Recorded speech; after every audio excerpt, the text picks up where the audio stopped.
Mikołaj już jedzie. Trochę się już zećmiło, w doma światło oświeciło, narostela szumu wszędzie. Ktoś saniami tutaj pędzi, dzwonki dzwonią, konie gnają, a dzieci w kątach siadają. Trochę widać wystraszone, a dzwonki dzwonią jak szalone. To Mikołaj z aniołkami stanął tutaj przed drzwiami. Już ze sani wylazują, już do chałupy się pakują.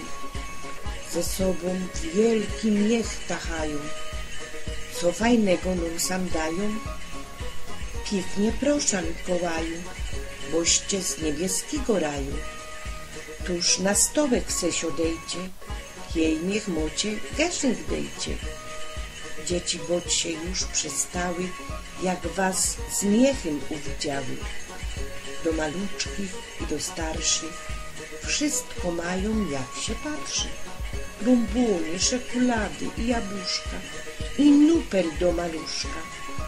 Na kozidłach konika i auto, co fajnie blika. Do obliczki luntów trochę, czopka z kiczką na głowa. Za darmo to jednak nie było. Pożykać pięknie trzeba było, obiecać grzecznym być i z rodzeństwem we zgodzie żyć.